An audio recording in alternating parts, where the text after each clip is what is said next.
Good evening everybody! Good afternoon and good morning na rin po. Saan man kayo naroroon, we'd like to welcome you here sa His Life TV. At para naman po sa ating mga first-timers, yung ngayon lang nyo po na-encounter tong channel na to, we'd like to let you know how we know what real love is. It says in 1 John 3:16, this is how we know what real love is.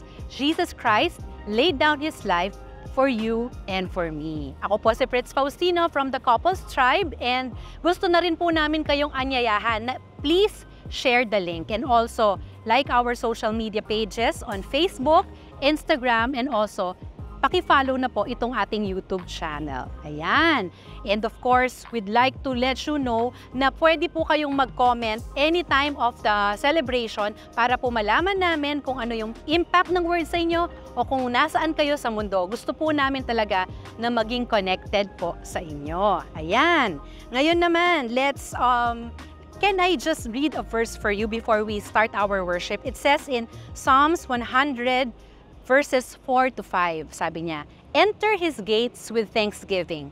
Go into His courts with praise. Give thanks to Him and praise His name. For the Lord is good and His love endures forever. Tayo po ay manalangin. Lord, we just want to thank you for this opportunity, O God, to share your word, Lord God, to people in distant places, O God. Ngayong oras na ito, ipinapanalangin din po namin, Lord God, that everybody who will encounter this channel will have an open heart, open mind, and open eyes, and will focus on you alone, O Lord God. Sa aming pong pagsamba, Panginoon, gawin niyo pong, palambutin niyo po ang aming mga puso, Lord God, at tanggapin namin ang inyong salita. This we ask in Jesus' name. Amen. Amen. So love the Lord in this place, give Him praise.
You are the everlasting God, the everlasting God.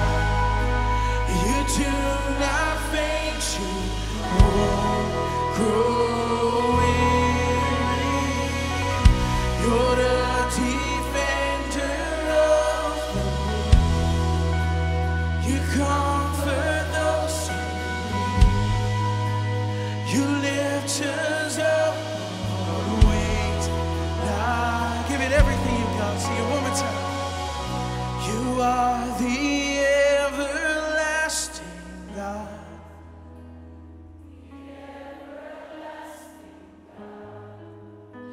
You do not faint, you won't grow weary. You're the defender of the weak. You comfort those in need. You lift us up on wings like eagles.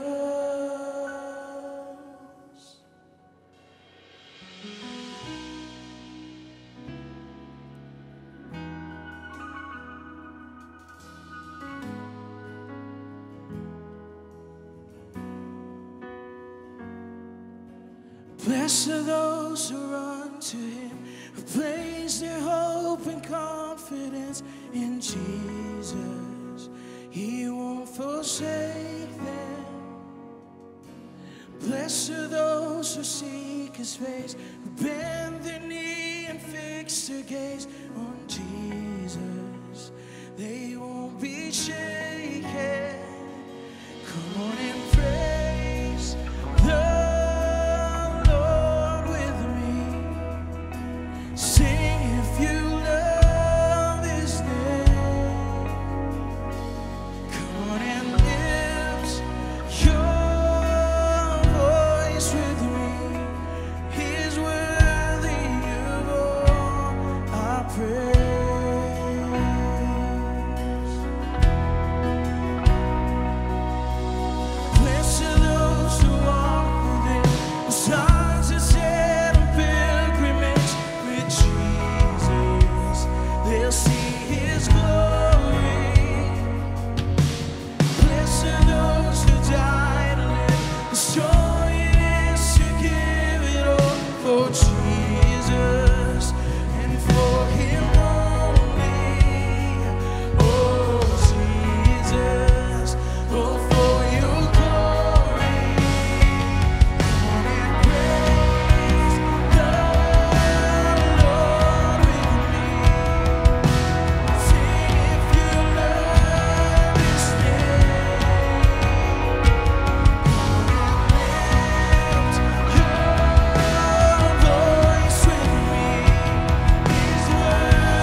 Come on and lift up your holy hands.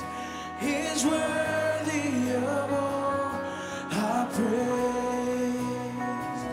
He's worthy of all our praise.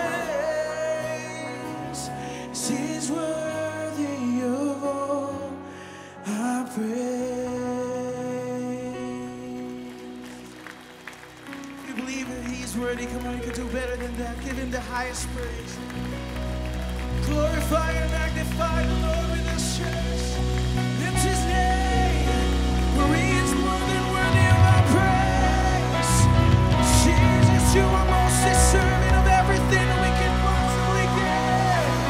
Worthy is the Lord, worthy is the Lamb.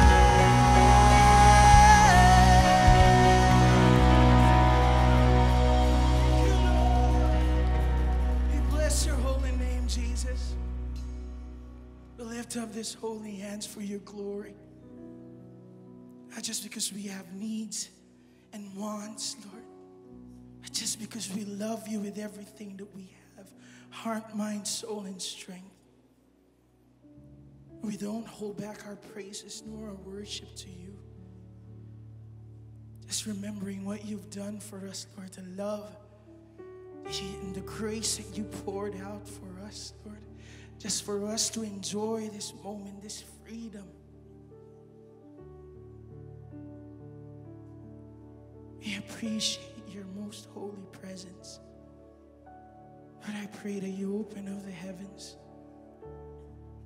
so you remember everything that you've done for us. We want to see your beautiful face, Lord. Let your glory dwell within our midst. May you be glorified. May you be lifted up, Lord. May fix our eyes on you alone. It's all about you, Jesus. It's all about you.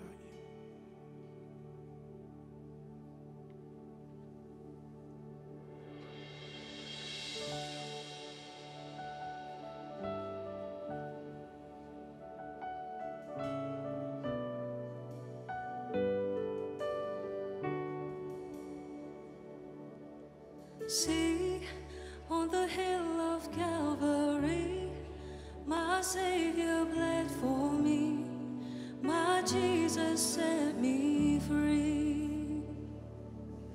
And look at the wounds that give me life, grace flowing from His side. No greater sacrifice. What is done? What is done? All the glory and the honor to the Son. My sins are forgiven. My future is heaven. I praise God for what He's done.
throne of majesty, the Father's will complete.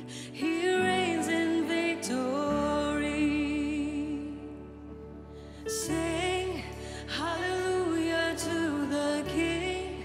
He is worthy to receive all the worship we can bring. Yes, I'll sing hallelujah to the King. He is worthy to receive all the worship we can bring.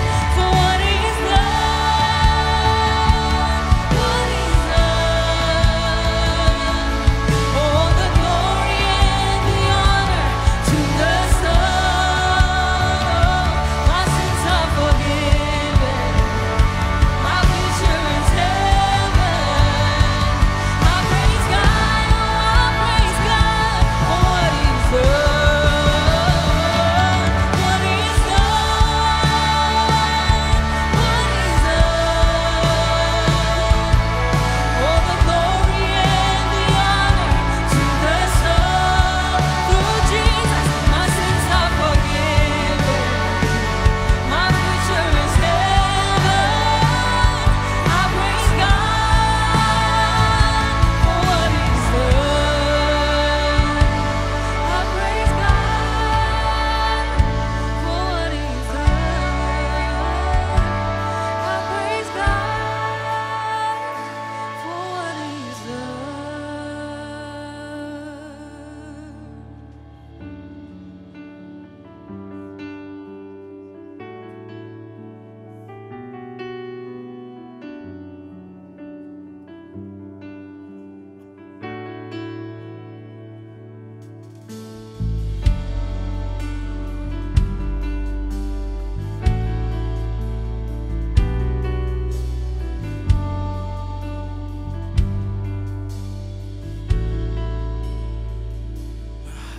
Kita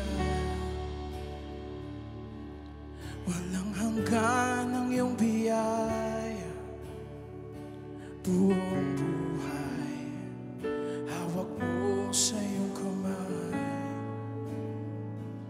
Mula sa aking pamulan hanggang sa paghimbing, awitin ko ang kabutihan ng Diyos. Ika'y tapat sa habang buhay, ika'y mabuti magpakailanman. Hanggat ako'y nabubuhay, awitin ko ang kabutihan ng Diyos. Ibig mo siyang gabay sa kadiliman. Nariyan ka sa gitna ng kaguluhan. Ika'y aking kaibigan, o Diyos aking Ama.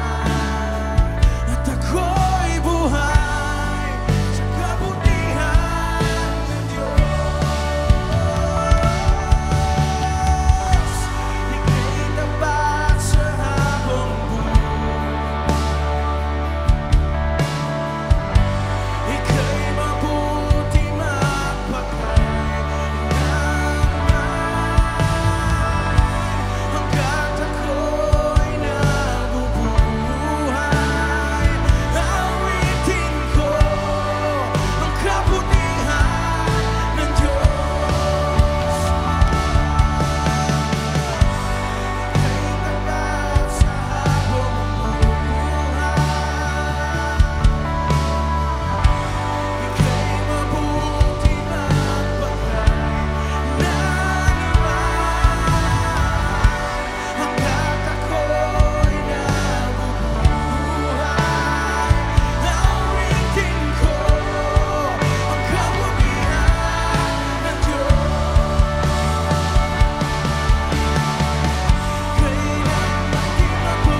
Ika'y tapat sa habang buhay.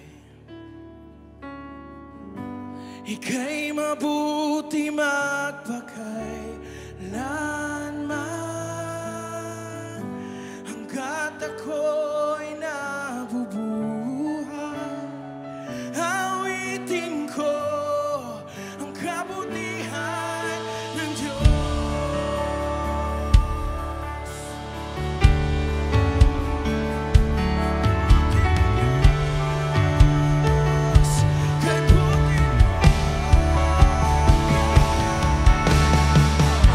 Ika'y tapat sa habang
luluwalhatiin ka. Yes, God. We give you praise. We give you praise, Jesus. Napakabuti mo, Panginoon. Lord, tapat ka. Lord, puno ng habag at biyaya sa tulad namin, Panginoon. Yes, Lord. Yes, Lord God. Dito po namin kinukuha, Lord, ang lakas ng loob at kumpiyansa sa buhay, Lord, na hindi ka nagbabago kailanman. Noon, ngayon, Lord, bukas magpakailan pa man, Panginoon, hindi magbabago. Lord God, ang turing mo sa amin, Panginoon, hindi magbabago, Lord, ang kabaitan mo. Lord, hindi magbabago ang pag-ibig mo, Lord. Hindi magbabago ang katapatan mo, Panginoon. Mananatili kang tapat at totoo mula noon, magpakailanman, Panginoon. Kaya naman po nakakatayo kami. Lord, may galak ang aming puso. Lord, pwede kaming ngumiti, magsaya. Lord, dahil hindi nagbabago ang aming Panginoon. Lord, pwede naming maisandal ang aming mga buhay sa iyo dahil hindi ka pabago-bago, Panginoon. Ano pa man po yung pagdaanan namin, maging sa anumang panahon, Panginoon. Lord, may kakayahan po kami, Panginoon, na maging magalak sa buhay dahil, Lord, hindi ka nagbabago, Lord. Hindi ka nagbabago. Ano man ang kaharapin namin, Panginoon. Lord, hindi ka nagbabago kailanman, Panginoon. Lord, karapat-dapat po kayo sa papuri. Lord, karapat-dapat po kayo sa pagsamba. Lord, maraming salamat po, Lord. Pagpalain niyo po ang gawain na ito mula umpisa, Lord, hanggang dulo, Panginoon. Katagpuin niyo po ang bawat isa, Lord, na naghahanap sa inyo ng buong puso. Lord God, Lord, masumpungan po kayo ng lahat, Panginoon, ng gutom at naniniwala sa inyo, Lord God. Salamat po, Panginoon. We love you. We love you, Jesus. We honor your holy, holy name, Lord God. We give you the highest praise, Lord. In Jesus' name we pray. And everybody say amen and amen.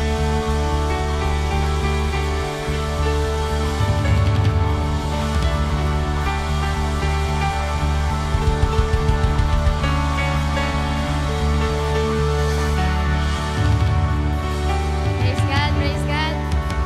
Amen. Sino po yung damang-dama po nila yung presensya ng Panginoon sa lugar na to? Amen. Na every time po na nag-gather po tayo, alam po natin na masaya si Lord, no? Amen. Masaya po si Lord na nakikinig sa mga boses na yan. Tapikin mo yung katabi mo. Pinapakinggan ni Lord yan. Amen. Bago po tayo maupo, pwede po bang pakisabi naman sa katabi mo, mahal na mahal talaga tayo ni Lord. No? Mahal na mahal lang po talaga tayo ni Lord. Amen. Sige po, makakaupo na po tayo. Thank you, Jesus. Thank you, Lord. How many of you are excited to listen to the Word of God? Amen? Meron pong isang study. A study was conducted about the top 10 goals po. Ito po yung mga life goals ng mga largest population po ngayon sa ating generation. Sila po yung mga millennials. Meron ba mga millennials dito? At yung Gen Z, sila na po kasi, no, yung mga pinakamararami sa generation natin. Pusong Gen Z. Okay. So a study was conducted about their top 10 goals. Ano daw po yung top 10 nilang gino-goals sa buhay? And in the next 10 years, so ito mo, long-term goals po nila ito. At ang lumitaw po sa survey or sa study na ito ay number 1 daw po na nilang gino-goal ay to buy a home. Makabili po ng sarili nilang bahay. Pangalawa po ay makapag-asawa. Yan. Sino po nagpipray makapag-asawa? God bless you. So, second, get married. Pangatlo po ay mangyari po yung mga pangarap nila. Follow my dreams. And start a business, become a parent, travel to other countries.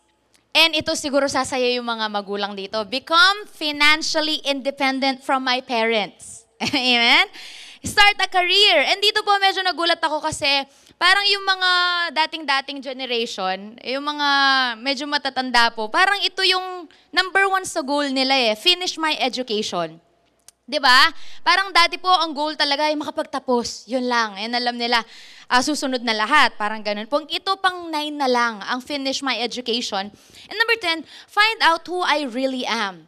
Kung mapapansin po natin dito, these are all good goals in human sense. In human way po, no? There's nothing wrong with this. But a goal po kasi has the power to direct your life Ganon yung power ng goal. No? Ibig sabihin, lahat po ng lakas mo, ng effort mo, decisions mo, oras mo, ilalaan mo dito para mangyari to. Di po ba ganon nag-work ang goal? No? Paglalaanan mo na yan ng oras, paglalaan mo ng effort para mangyari yan. At yun po yung dangerous part because we were not created for any of this. At kung ito po yung pinupurso natin sa buhay, kadalasan po yung tao naliligaw in the middle of pursuing this, nawawala kasi hindi po ito yung purpose natin sa buhay. Amen? And just like Jesus, may we also know the reason of our lives. Si Jesus po, very clear sa kanya ang purpose niya. Alam niya, clear sa kanya, simple. Alam po niya kung ano yung ang reason niya sa buhay. Sabi po sa John 14:28, "You've heard me tell you I'm going away and I'm coming back. If you loved me, you would be glad that I'm on my way to the Father because the Father is the goal and purpose of my life." Amen. Simple. Di ba? Clear. Konkreto. The Father is the goal and purpose of my life. Ilan po ang makakapagsabi sa atin that God is the goal and purpose of my life? Amen? The moment you understand this truth, that's the end of your searching. Doon na po natatapos yung paghahanap. Ito na yun. Sana po ito yung maging goal natin sa buhay. Dito natin ibigay, ilaan lahat ng lakas, oras, passion. Because this is the reason why we were created. Amen? At kapag okay po ito, kapag okay ang relasyon natin sa Panginoon, tama po ba? Okay lahat. Di ba? Pag okay ang relasyon natin sa Panginoon, umaayon ang lahat ng bagay, kahit pa po sa ibang aspeto ng buhay natin. So this morning po, I would like to share a word entitled Elevate Intimacy. Ayan, elevate intimacy. Amen. Pag sinabi pong elevate, it means to raise or to lift up to higher position, to a more important or impressive level. Sinabi pong intimacy, closeness, nearness, sa Tagalog po, prayer natin ngayon, mas malapit, mas malalim na pagpapalagayang loob sa Panginoon. Ang ganda sa Tagalog, di ba? Pagpapalagayang loob o pagsinta po sa Panginoon. Intimacy is what God desires with all of His children. Ito po yung gusto ng Panginoon. Ang lumalim tayo sa pagkakakilala natin sa Kanya. God wants you to know Him. No? And it's amazing po that the Creator of the universe, the God of everything we see and everything that we do not see, amen, wants you to know Him. He's the God who knows all 8.2 billion of us on this planet. He knows every hair on our head, thought in our mind, desires of our heart, and yet He seeks to be known. Gusto po niya makilala mo siya. Gusto po niya na mas makilala mo siya ng mas malalim. Dahil sino po yung mag-a-agree na kapag ka mas nakikilala mo ang Panginoon, parang dumadali siya lalong mahalin. Di ba? The more you know Him, the more you love Him. The more you know Him, mas madali siyang pagkatiwalaan. Pag po nakikilala mo siya lalo, parang madali siyang sundin. Ang dali po ng obedience, di ba? Pagkakilala mo si Lord. Pagka nakikilala mo siya lalo, mas masarap siya paglingkuran. Amen? So, let's learn from Jesus po.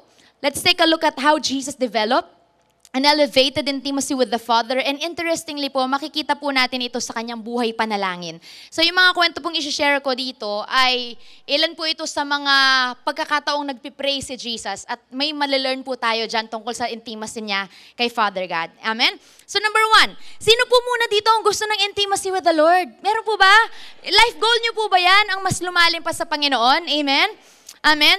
Patapos na po yung taon. I think marami po sa atin, marami pang mga goals na gusto ma-achieve, marami pang mga nasa checklist na hindi pa po nangyayari. Pero sana po, no, bago natin i-goal ang lahat ng yan, I think this is the ultimate goal. Amen? To have a deeper relationship with God. So, number 1 po, intimacy. Sabi niyo po, gusto niyo yan. Intimacy cannot be built in the rush. Amen? Sino po na naniniwala na walang madidevelop na malalim na relationship pagka tayo ay nagmamadali? Wala namang panahon? Tama po ba? Babasahin po natin from Mark 1:29-39. Sabi po dito, and immediately he left the synagogue. Si Jesus daw po, no, umalis daw po sa synagogue, dito po nagturo na siya. Nang ilang mga oras, nagturo po siya at nagpagaling na siya ng may sakit. And entered the house of Simon and Andrew. Nagfi-fellowship na lang po siya with his disciples and with James and John. Now, Simon's mother-in-law lay ill with a fever. And immediately, they told him about her. And Jesus came and took her by the hand and lifted her up. and the fever left her, and she began to serve them. That evening at sundown, they brought to him all who were sick or oppressed by demons. And the whole city, na-imagine nyo po ba to, was gathered together at the door. Siguro po, no, nasa labas sila ng bahay, pumipila na sila, pinipilahan si Jesus, baka maingay. Baka medyo may kaguluhan pang konti kasi gusto ng iba mauna na, di ba? And he healed many who were sick with various diseases and cast out many demons. And he would not permit the demons to speak because they knew him. Verse 35, and rising very early in the morning, kinaumagahan po, madilim pa, while it was still dark, he departed, umalis na siya, pumunta po sa isang lugar na siya lang mag-isa and went out to a desolate place and there he prayed. And Simon and those who were with him searched for him. And they found him and said to him, Lord, mahaba na yung pila. Everyone is looking for you. And he said to them, let us go on to the next towns, that I may preach there also. For that is why I came out. And he went throughout all Galilee, preaching in their synagogues and casting out demons. Kailangan po nating maintindihan na yung place na Galilee, meron po yung 204 cities and villages. Okay? Yung population po niyan is between 2 million to 3 million in the time of Jesus. Ang sabi po doon, ang schedule ni Jesus from teaching in the synagogue, meron pa nga po ako narinig, sabi, ang isang preaching daw po is equivalent to 8 hours of office work. Ganun pala yung isang preaching. So kanina yung first celebration, 1 day na na office work yun. Second celebration, another day of office work. Parang ganun daw po yung bigat ng pagtuturo. So si Jesus nagturo sa synagogue, and then after that, fellowship with his disciples, and then healing Simon's mother-in-law, and then healing all the sick people in that town that night. Kinabukasan po, waking up very early in the morning to pray and then repeat. And then going to the next towns to teach and preach and minister. Sino po napagod sa schedule ni Jesus? Di ba? Pinag-uusapan pa lang natin, parang grabe ang hectic ng schedule ni Jesus. Pinagkukwentuhan pa lang natin, nakakapagod. Hiningal ako eh. Nakakapagod yung schedule ni Jesus. Na po? Obviously, busy si Jesus. Amen? Jesus was often busy, but he was never in a hurry. Marami po siyang ginagawa, pero hindi siya nagmamadali. Bakit ko po nasabi? Because one thing that we cannot do when we are in a hurry is that we cannot love. Hindi natin kaya magmahal, hindi tayo pwedeng magmahal kapag ka nagmamadali tayo. We cannot love God, we cannot love others kapag ka nagmamadali tayo. We cannot love other people because love and hurry are fundamentally incompatible. Amen? And Jesus is so good in spending time, quality time and quantity time with the Father and with every person that He meets. Pwede namang, Lord, lagnat lang naman yan. Patulugin mo lang, okay na. Pero yung pinuntahan mo pa, tinayo mo, baka kinuwentuhan pa ni Jesus, kaya napaluto pa po, di ba? Baka sinabi ni Jesus, na-miss ko na yung luto mo, Mother. Di ba? Amen? Hindi po siya nagdalawang isip na huminto para sa isa. Huminto siya para mahalin ang tao sa harap niya. Hurry is the great enemy of the spiritual life. Amen? Because it kills love. Wala po akong nakitang nagmamadali na masasabi nilang, I'm so hungry for the Lord. Talagang gutom ako. Ang lalim ng connection namin ni Lord. Wala pong hi-hello prayer na masasabi mong, ang lalim ng connection namin ni Lord. Di ba? Hurry is the great enemy of spiritual life because it kills love. It kills connection. It kills hunger. Amen. Kahit naman po sa mga kasama natin sa bahay, di ba? Sige, sa mga kasama na lang natin sa bahay para mas maintindihan po natin. Sino po dito yung nagmamadali kang gumising, kumain dahil malilate ka na? Di ba? Tapos kahit na gusto ng small talk ng nanay mo, syempre uumpisahan niya yung small talk sa, anong gusto mong ulam mamaya? Kasi hirap na sila sa pag-iisip kung ano yung papakain sa atin, di ba? Tapos ikaw dahil nagmamadali, kahit ano. Di ba? Hindi na nag-progress yung conversation. O kaya naman po, nagmamadali tayong pumasok sa work or sa school at tatanungin ka, what time ka uuwi mamaya? Hindi ko pa alam. Tapos na agad, di ba, yung conversation. Amen? O kaya naman po, para sa mga magulang naman dito, nagmamadali kang tapusin yung tambak na labahin o yung tambak na mga plato. Mamaya-maya na, kay ate ka na lang paturo. Madami yung ginagawa. Di ba? Next thing you know, madami na kayong hindi alam sa isa't isa. Amen? Madami na kayong na-miss na mga magic moments na pwede sana sabay niyong ginawa or napagkwentuhan niyo or nabuhos niya yung nararamdaman niya sa'yo at that moment. Amen. Meron po kaming laging biruan sa Wildfire kapag ka masyado na kami nagiging busy, ayan, at hindi na masyado nakakauwi. Yung lagi namin sinasabi, umuwi ka muna, magpakilala ka muna sa magulang mo. Eh, 'di ba? Kakato ka muna, "Ma, ako pala'y Arian, panganay mo." Panganay mo. So minsan ganun po, no? Amen, kahit sa mga kasama natin sa bahay, amen, dahil sa masyado po tayo nagmamadali, wala man tayong panahon para kumustahin sila, amen, kausapin sila, amen. O kaya naman po sa mga magkakaibigan, nag-meet kayo, di ba? Tagal-tagal nyo nang hindi nag-meet. At nung nag-meet kayo, merong isa nagtanong, anong oras tayo uwi? Kakamit nyo pa lang. May mga ganun po, di ba? Amen, nagmamadaling umalis. Ang gagawin nyo next time, gagawa kayo ng bagong GC, wala na siya. Di ba? Amen. Yung mga may time lang sa fellowship. So, at imagine, kung ganun din po tayo sa Lord, kung ganun din po tayo kay Lord, no? Mananatili pong mababaw. Tama? Yung pagkakakilala natin sa Kanya. Because hurry is the enemy of intimacy. We will not develop deeper relationship when we are in a hurry. Amen. A pastor once asked, tinanong po ang isang pastor, sabi po ng lalaki sa pastor, "Pastor, what do I need to do to be spiritually healthy?" Gusto ko po lumalim kay Lord. More Bible reading po ba? More prayer? More fasting? And ang sagot po ng pastor, "You must ruthlessly eliminate hurry from your life." Oh, okay, I've written that one down. Sabi po niya, that's a good one. Now, what else is there? Sabi po ng pastor, there's nothing else. You must ruthlessly eliminate hurry from your life.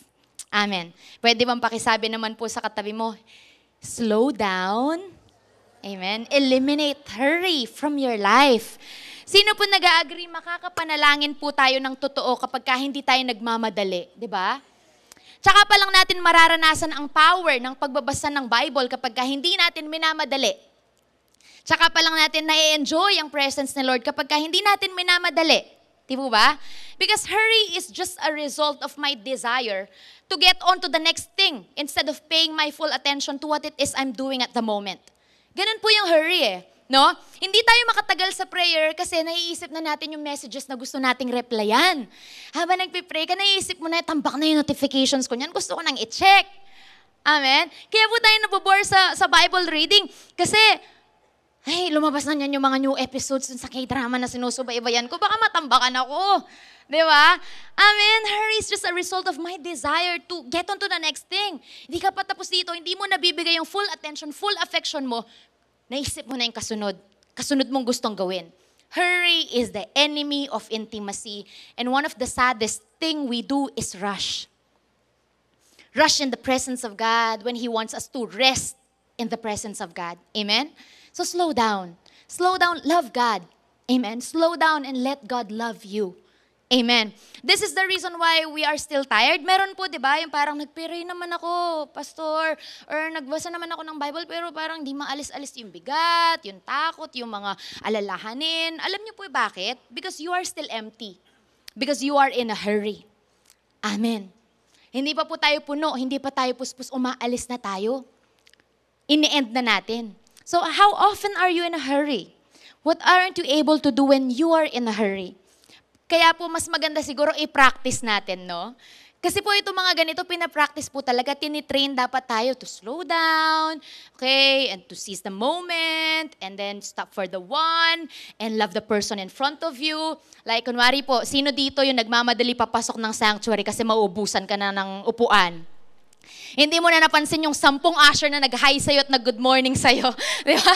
Nakaka-bless pa yung usher natin, di ba? Talaga naman, good morning, hi! Meron po ba tayong hinay back? Meron po ba tayong nireplyan na good morning? Amen? Sana po hindi tayo nakayuko, no? Ang dami na naman mag-hi sa akin yan. Gusto ko lang dumiretso doon sa ano. Amen. So, train po natin yung mga sarili natin. I-practice. Practice natin. Amen? It takes practice. Isa pa po siguro yung sa meal time. Sino po dito yung sabay-sabay pang kumakain, mag-anak, no? Lunch, dinner, breakfast, maganda po yan, no? Yung aalisin. Meron po ba dito yung kumakain kayo tapos nagmamadaling pumasok sa kwarto? Diba? Talagang wala 5 minutes na ubos yung pagkain, magmamadaling manood ng series. Maglaro. practice po natin, magkwentuhan muna kayo. Magkumustahan muna kayo. Wala mo ng gadget. Amen? As sa mga spiritual disciplines po natin, discipline takes time and effort. Diba? Kaya tinatawag na discipline. You have to make time. Sino po dito ang may mga Bible? Magtaas ng kamay. Praise God! Sino po dito ang nagbabasa ng Bible araw-araw? Oh, nangalahati. Okay. So, as important as reading is, importante po ang reading but reading per se is not what really the Bible is encouraging us to do. Reading per se is not really what the Bible encourages. Reading is simply a precursor to meditating on God's Word. Hindi, ang instruction po ng Panginoon, hindi naman magbasa lang. Ang instruction po is mag-meditate. Sabi po yan sa Joshua 1:8. Study this book of instruction continually. Meditate on it. Day and night pa nga. So you will be sure to obey everything written in it. Only then, pag nagme-meditate ka na at sinusunod mo na, then you will prosper and succeed in all you do.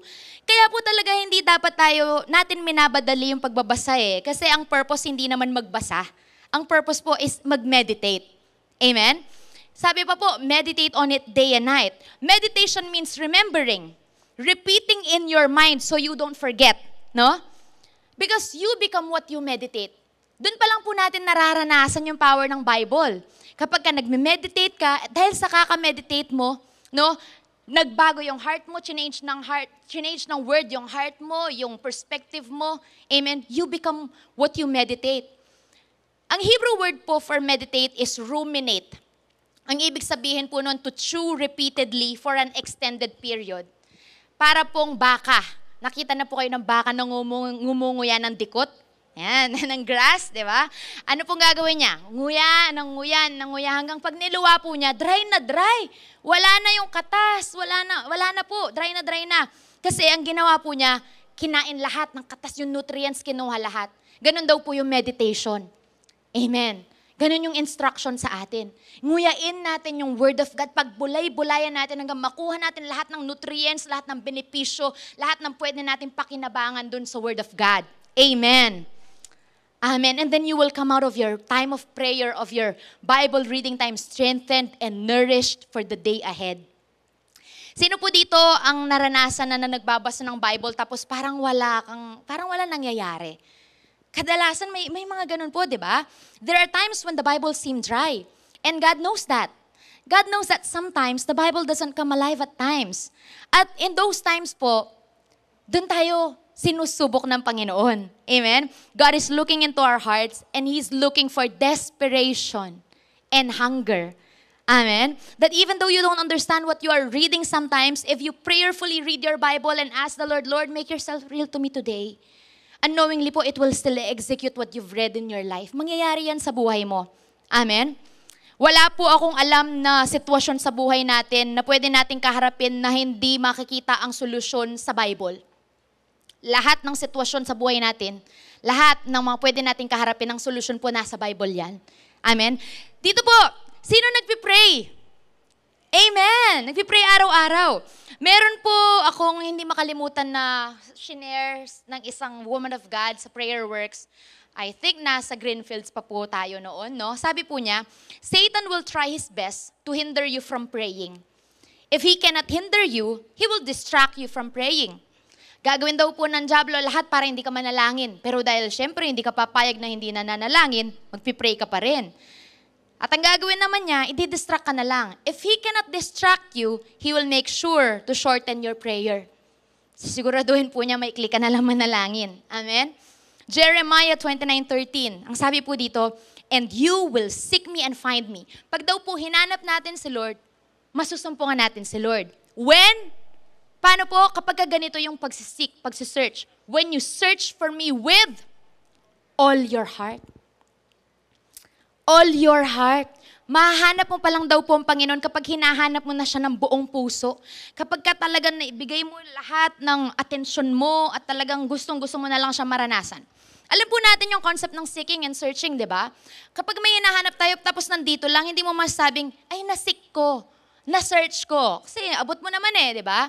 Alam po natin yung konsepto ng seeking. Ibig sabihin, hinalughog mo, nagbigay ka ng oras, medyo natagalan, tama, talaga nag-effort ka. That is seeking. At hindi po seek yung hi-hello prayer. Amen? Hindi rin po searching with all your heart yung prayer na distracted. Again po, I'm not saying hindi ka pwedeng mag-pray ng may ginagawa. Pwede. Ang sinasabi ko po dito, yung buong puso na talagang seryoso kung gusto mo talaga na maranasan ng Panginoon at wala kang ibang gusto kundi talagang siya. Sabi po sa Jeremiah 29, "When you come looking for me, you'll find me. Yes, when you get serious about finding me and want it more than anything else, I'll make sure you won't be disappointed. And I'll turn things around for you." Sabi po ng Panginoon. Amen?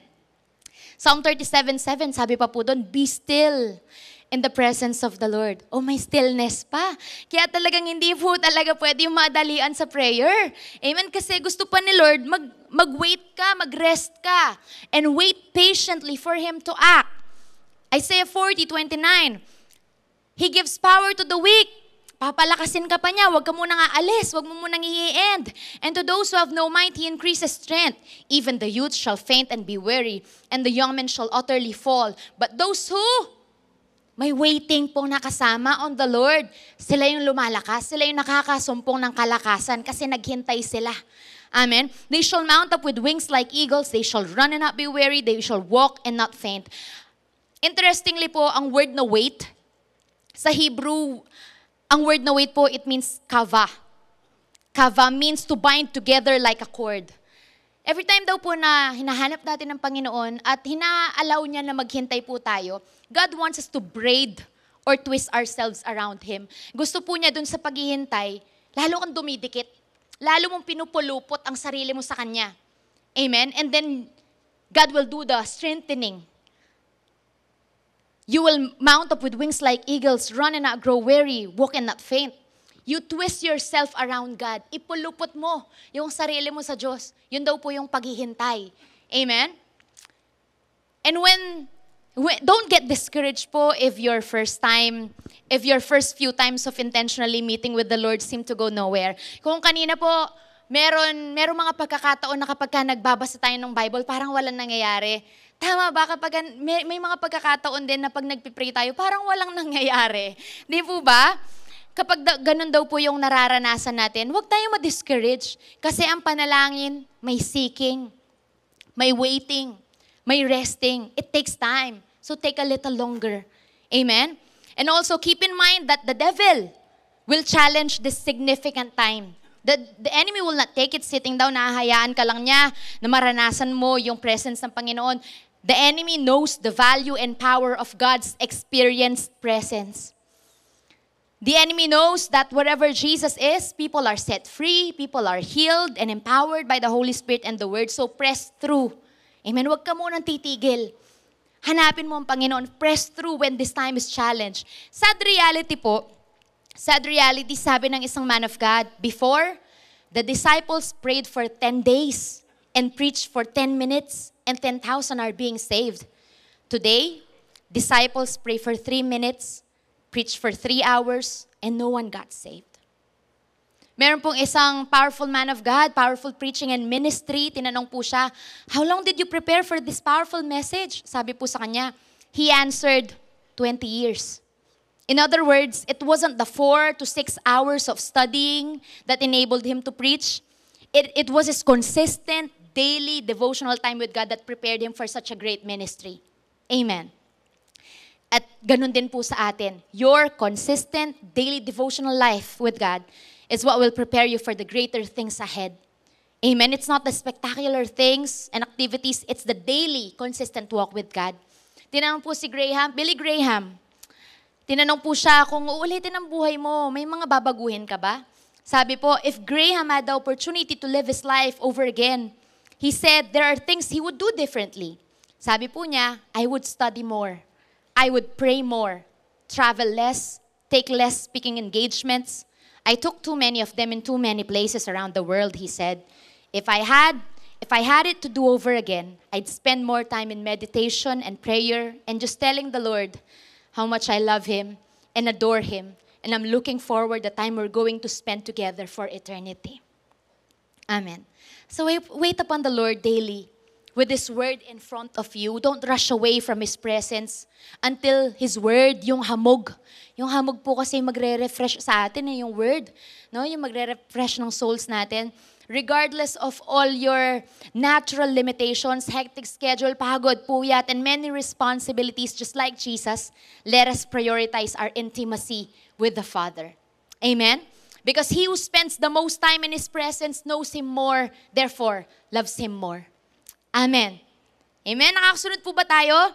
So number 1, intimacy cannot be built in the rush. Pangalawa po, exclusivity elevates intimacy. Exclusivity elevates intimacy. Tumataas po yung level ng intimacy kapag may exclusivity. Pag sinabi pong exclusivity, it means not shared, whole, undivided, no, available to only one person. Parang kayo ng toothbrush mo. Di ba? Intimate kayo ng toothbrush mo kasi sa'yo lang yan. Nakikipag-share ka ba ng toothbrush? Amen! Intimate kayo ng toothbrush mo kasi sa'yo lang yan. Meron po ba dito bumibili ng second hand na toothbrush or slightly used na toothbrush? Wala. Amen? Ganun po yung konsepto ng exclusivity. O sige, para mas maintindihan po natin, sa mga may asawa dito. Ayan. Sino po yung mga may asawa dito? Ayan. Wala kang kahati. Iyong-iyo lang yan. Amen? Naging intimate kayo. Bakit pinili nyo yung isa't isa at isa lang, ha? Bawal po mangalawa. Bawal magsabay. Isa lang. Okay? Kaya po, intimate kayo niyan. Sabi po sa Matthew 22:37-40, Jesus replied, "You must love the Lord your God with all your heart, all your soul, and all your mind. This is the first and greatest commandment. And the second is equally important, love your neighbor as yourself." We are to love God with all of our heart. Ito daw po yung calling, ito yung instruction and commandment. With all that is within us, all our thoughts, our emotions, desires, and morality. Loving God this way simply means that there's no part of our being that is not claimed by Christ. Ibig sabihin, lahat ng tayo para sa Kanya. Amen? Lahat para kay Lord. Lahat kay Lord.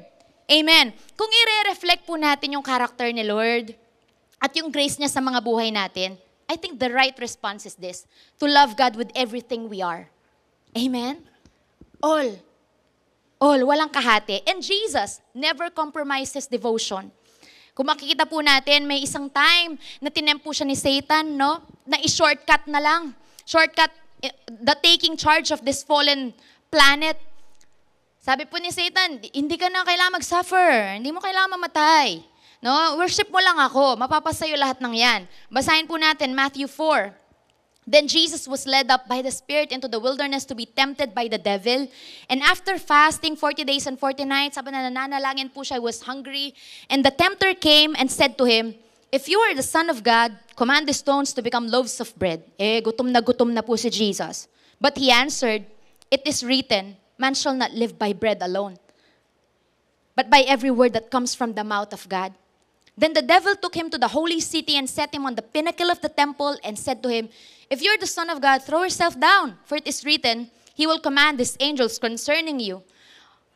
On their hands they will bear you up, lest you strike your foot against a stone." Jesus said to him, "Again it is written, you shall not put the Lord your God to the test." Again the devil took him to a very high mountain and showed him all the kingdoms of the world and their glory. And he said to him, "All this I will give you." Pag po kaya tayo tinempt, malaking pera, kapalit ng ganito. Hindi waste ni Lord, pero malaking pera. No? Promotion, pero sa paraang hindi kaaya-aya. "All this I will give you if you will fall down and worship me." Then Jesus said to him, "Begone, Satan, for it is written, you shall worship the Lord your God, and Him only shall you serve." Then the devil left him. Wala pong panama yung diablo sa kanya. And behold, angels came and were ministering to him. Jesus was tempted with the lust of the flesh. At alam po natin yung flesh, laging kasalungat yan sa kalooban ng Panginoon, no? With the lust of the eyes, yung nakikita po ng mata, materialism, worldliness, no? Yung lust of the eyes po, lagi kang sasabihin, you must have it, you must have it. Marami ka na pero more, more, more. Amen? Jesus was tempted with the pride of life. Tinempo siya maging arrogant and self-sufficient. Amen? Pero Jesus never compromised His devotion. Hindi nahati ang kanyang pag-ibig sa Ama. Hindi po nahati ang kanyang pagsamba. Intimacy with God has no contenders. Ang intimacy po natin sa Panginoon dapat walang kalaban, walang kahati, amen, walang kaagaw sa puso mo, walang hihigit ni papantay. Si Lord, ibang category siya. Hindi mo man pwedeng masabing number 1 si Lord, number 2 lang ang asawa ko, number 3 lang yung mga anak ko. Hindi naman po eh. Ibang category si Lord at siya lang. Wala nang iba. Siya lang yung buhay natin. Amen. Wala man papantay ni higit sa Kanya. Amen. Little affairs po of the heart robs you of intimacy. Ayan, kapag ka meron na po tayong ibang ginugusto kaysa kay Lord, shared devotion is the culprit. Exclusivity leads to intimacy, but idols take God's place in your heart. The question is your heart exclusive for the Lord? Kung pong ipoprobe natin, search natin yung mga puso natin, all of it, wholehearted po ba, talagang mahal natin ang Panginoon? Amen. 1 John 5:21, Dear children, keep away from anything that might take God's place in your hearts. Anything na natitempo tayong unahin natin, mas pag-abalahan natin, pagkatiwalaan natin. God likes it this way because He doesn't want any contenders po for your affection, for your heart. Because He's jealous for your affection. Nasa Bible po yan, di ba? Exodus 34:14, God is a jealous God and His jealousy is not selfish. His jealousy is righteous and holy. It is protective kind of jealousy. Dahil alam po niya na kapag ginawa mong Diyos-Diyosan ng mga bagay na yan, masisira yung buhay mo. No? Sabi po dito, you must worship no other gods, for the Lord, whose very name is jealous, is a God who is jealous about His relationship with you. Napakarami pong pwede makakompete ng Panginoon sa atensyon natin araw-araw. Any activity, relationship na i-devote natin yung mga sarili natin more than God can become an idol in our lives. Amen? Kaya naman po, instead of giving our best time and energy to something else or someone else, we should make our relationship with God our top priority. Amen? Ibigay po natin sa Kanya. Siya yung gawin nating ultimate sa ating mga buhay. Hindi po yung work. Hindi po yung money. Hindi yung power. Hindi yung beauty. Hindi yung pleasure. Si Lord lang. Amen? Only God is worthy of our devotion. Do you agree with me? Amen? And when we center our lives on our relationship with God, we give God the worship He deserves. Doon pa lang po tayo totoong sumasamba. Kapag ka sinentro natin ang Panginoon sa ating mga buhay. Amen. So number 1 po, it cannot be built in the rush. Pangalawa po, exclusivity elevates it. Amen. Number 3 po, trust is the heart of intimacy. Amen. Trust is the heart of intimacy. Kumusta po yung level ng trust natin sa Panginoon? Trust meter natin. Pinagkakatiwalaan po ba natin siya ng buong buo, ng buong puso, ng buong buhay? Ang intimacy po kasi, is what we call the experience of really knowing and being known by another person. Alam mo na intimate ka sa isang tao kapag kilala ka niya, deep level, di po ba? And we cannot be intimate with a person we don't trust. Tama po? The more we trust someone, the closer we let them get to us. At kapag po nasisira yung trust, di ba? Anong kasunod? Nag-evaporate po yung intimacy. Tama? The more you trust God, the more you become intimate with God. The more na pinagkakatiwalaan mo siya sa mga bagay na masakit, mahirap para sa'yo, imposible, paghihintay, the more na nagiging close kayo. Nagkakaroon po ng felt distance kapag nasisira yung trust. Example, hindi po ba nararamdaman natin yung minsan malayo tayo sa Lord kapag pumasok yung kasalanan? Pag pumasok ang kasalanan, ibig sabihin may iba tayong pinagkatiwalaan, kaya nga po pinili natin yung kasalanan. Kaya po, nag-evaporate yung intimacy kasi walang trust. Kapag po may duda, di ba? Pag nagdududa tayo, di ba parang pumapasok yung bigat, nawawala po yung intimacy. Tama? Pag may disappointment, pag may nangyari po sa atin tapos na-disappoint tayo, ibig sabihin din natin pinagkakatiwalaan ng Panginoon, nawawala yung intimacy. Sabi po sa Psalm 9:10, and those who know your name, who have experienced your precious mercy, will put their confident trust in you. For you, O Lord, have not abandoned those who seek you. Ang sinasabi po ng psalmist dito, Lord, pagkakatiwalaan kita kasi tapat ka. Sino po dito mag-a-agree na pwede natin pagkatiwalaan ang katapatan ng Panginoon sa ating mga buhay? Amen? Pwede natin pagkatiwalaan yung track record ng Panginoon.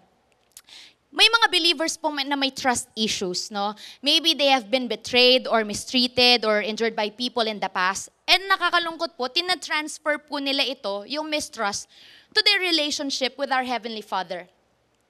But in order to develop our intimacy with God, we must learn to trust Him to be faithful. Si Lord po, hindi siya tulad ng kung sino man, ng iba.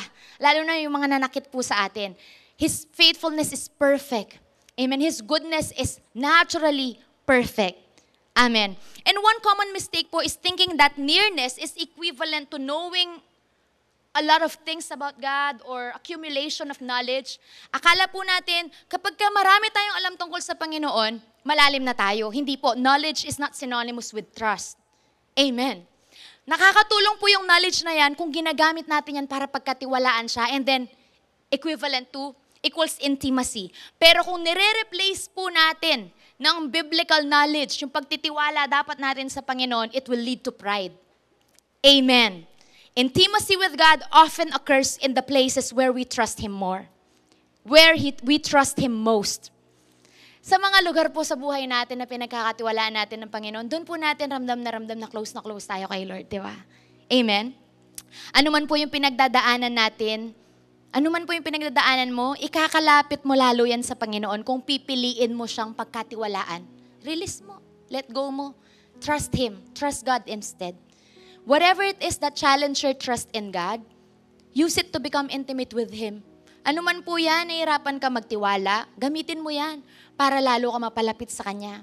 Because intimacy happens when you choose to trust God even if it's hard. When you choose to trust God even if it hurts. May isa pa pong pagkakataon na nagpipray si Jesus.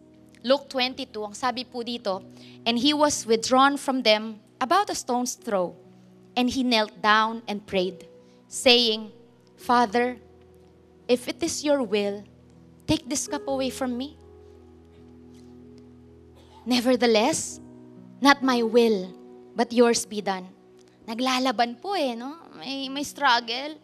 Then an angel appeared to him from heaven, strengthening him. And being in agony, no? Pinipili po ni Jesus na magtiwala.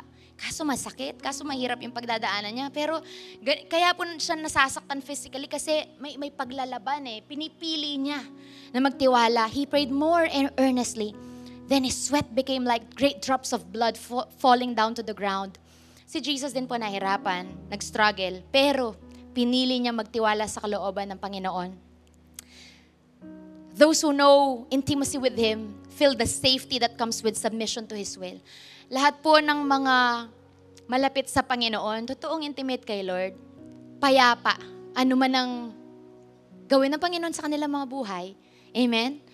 Walang pag-aagam-agam na submission. Saan man sila dadali ng Panginoon, ano man i-allow ng Panginoon at hindi i-allow, ano man ibigay at hindi ibigay. Amen? Since they know His heart, dahil alam nila yung puso ng Panginoon, they trust His goodness, they trust His wisdom. Alam nila that God is all-wise, loving, powerful, ultimately good. And they have no cause for fear. Wala silang kailangang ikatakot. Psalm 28:7, the Lord is my strength and shield. I trust Him with all my heart. He helps me, and my heart is filled with joy. I burst out in songs of thanksgiving. Maybe right now, some of us have what I call intimacy blockers. Baka po meron sa atin, may mga intimacy blockers. Pag sinabi kong intimacy blockers, ito po yung nagiging hadlang kung bakit hindi tayo lumalalim sa ating relasyon sa Panginoon at sa mga ibang tao na rin. Dahil gano'n naman po yun, di ba? Kapag hindi lumalalim ang relationship natin kay Lord, ganon din po yung mga relasyon natin, magiging ganon din relasyon natin sa tao. Perhaps an intimacy blocker you have is fear of rejection. Baka takot ka ma-reject. No? O kaya naman, fear of getting hurt or exploited again. Baka po nakaranas ka na may nanakit sa'yo at ngayon may mistrust. No? Or inability to trust. Ayaw mo na maging close kahit kanino kasi takot ka sa deeper relationship. No? Or a blocker could be having low self-worth. Yung feeling mo hindi ka worthy, mapalapit kay Lord, maging close sa Kanya, hindi ka qualified. Everybody has struggles that stand in the way of intimacy with others and with God. Kahit po sa scriptures, makikita po natin yung mga Bible characters na nag-struggle sila, similar problems to the ones we have, no? Pero maalala niyo po yung lepers. Lepers had a fear of rejection. Kasi ang dami na po nagtaboy sa kanila. Tapos masasakit na salita pa sigurado yung mga na-receive nila. But one leper came to Jesus. And that leper was welcomed by the Lord, cleansed and healed by Jesus Christ. It changed him. How about the woman at the well? Ito pong babaeng ito, she had fear of being hurt and exploited because all her bad relationships po, sinaktan lang siya, no? But when she approached Jesus, Jesus did not hurt her. In fact, Jesus satisfied her heart with His presence. And let's not forget the thief on the cross who spent his entire life in sin. Ito po, makasalanan, madaming nagrabyado, ninakawan, pinagsinungalingan. And he did not believe he was worthy. But that day on the cross, Jesus broke through and touched him. At sinabihan pa siya, ngayong araw na to, makakasama mo ako habang buhay sa langit. Sin keeps us from intimacy with God, but Jesus restores, reclaim that intimacy on the cross of Calvary. Amen? I believe right now, Jesus is coming to you, and He's reaching out to you. Amen? And He wants to have a rich, deep, thriving, healthy, intimate relationship with you. Amen. Sige po, let's all stand. Tatayo po tayong lahat. Baka po marami pa po tayong mga goals, no? This year na hindi pa na-check, checklist na hindi natin na-achieve. Pero bago po lahat ng yan, I would like to encourage all of you. Ito po yung gawin nating goal sa buhay natin. Lahat ng yan susunod. Seek Him first. Everything else will be added unto you. Amen. Lord, unang-una po, humihingi po kami ng tawad, Panginoon, sa mga pagkakataong na isantabi namin ang aming oras sa inyo, na isantabi namin ang aming relasyon sa inyo. Patawarin niyo po kami kung may ibang nauna, Lord, sa listahan namin, sa priority po namin, Lord God. Bumabalik po kami sa katotohanan na, Lord, you are the goal and purpose of our life, Lord. Walang iba, Panginoon.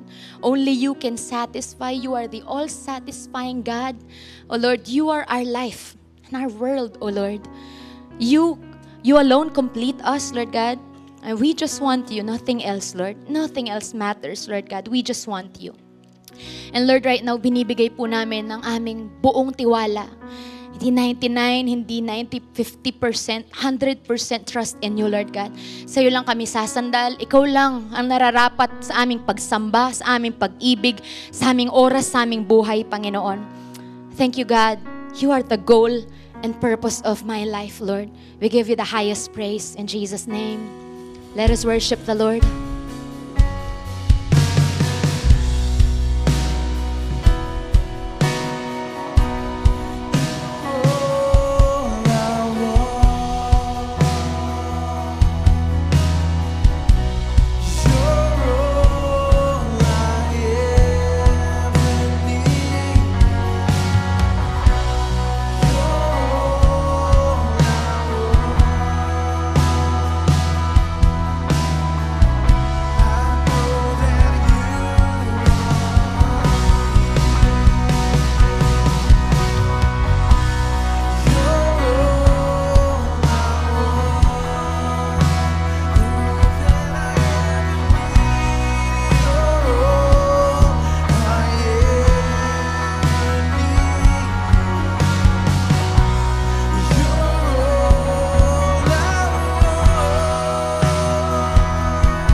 ikaw lamang. Jesus, ang kailangan,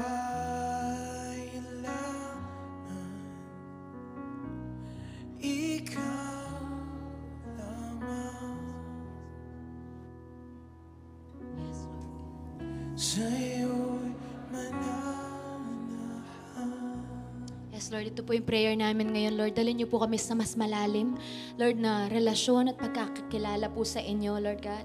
Lord, bigyan niyo po kami ng sariwang pagnanais, Lord, kagutuman sa inyo, Lord God, at pagdedepende sa inyo, Panginoon. Lord, pagpalain niyo po ang aming buhay panalangin. Lord, kapag kami na lamang sa kanya-kanya namin mga tahanan, Lord God. Lord, meet us, Lord, and fill us, O Lord. Maraming salamat po, Panginoon. Gusto ko pong samantalahin ang pagkakataon na to na anyayahan ang lahat ng wala pang personal na relasyon sa Panginoon. Again po, it's about relationship, about having a relationship with God. It's not about attendance in the church or performance or good works. It's about putting your whole trust, your whole life, giving your whole life to Jesus Christ and receiving Him as your Lord and Savior. If you are that person ready, willing to surrender everything right now, pray this simple prayer with us. With all your heart, sabihin nyo lang po, Dear Lord Jesus, lumalapit po ako sa inyo. Nagpapakumbaba. Humihingi po ako ng tawad sa lahat ng aking mga kasalanan. Panginoong Jesus, patawarin niyo po ako. Linisin niyo po ako at bigyan ng bagong buhay. Mula sa oras pong ito, gumagawa po ako ng desisyon na isuko ang buong buhay ko sa iyo at tanggapin po kayo bilang aking Diyos at personal na tagapagligtas. Salamat po sa kapatawaran. Salamat po sa kaligtasan. Salamat po sa buhay na walang hanggan. Mula sa araw pong ito, mamahalin ko po kayo, sasambahin ko po kayo, susunod po ako sa inyo at paglilingkuran ko po kayo sa pangalan ni Jesus. Amen at amen. Praise God. Give Him praise, give Him praise. Thank you, Lord, for that very powerful word na ating narinig, no? Kayo po, kung may highlight po kayo, i-share niyo po sa amin, no? Pero ako talaga, ang naging highlight ko for this word is, God is our only goal and purpose. Huwag po natin yung kakalimutan. And it is so talagang nakakaantig ng puso na ma-remind tayo na yun yung goal and purpose natin sa buhay natin at wala na pong iba. Kaya ganun din po kayo, please let us know what you find so endearing sa word natin para sa araw na ito. At para naman po sa ating mga tithers and givers, ito po yung mga pamamaraan para makapagbigay po kayo. They will be flashed on the screen. We have Maya, we have GCash, and we also have that bank details para po sa inyong mga bank transfer transactions. Maraming salamat po for joining us tonight, and we hope na patuloy po ninyong i-follow yung His Life TV, and we'd like to see you again on next Sunday. Pwede po bang pakisabi sa katabi mo, slow down and ruthlessly eliminate hurry from your life, no po? Amen. Lift your hands po. I want to bless you with the word of prayer. The Lord bless you and keep you. The Lord make His face to shine upon you. The Lord be gracious to you and give you peace. The Lord bless your prayer life. And the Lord bless us with deeper intimacy with the Father. In the name of the Father and of the Son and of the Holy Spirit.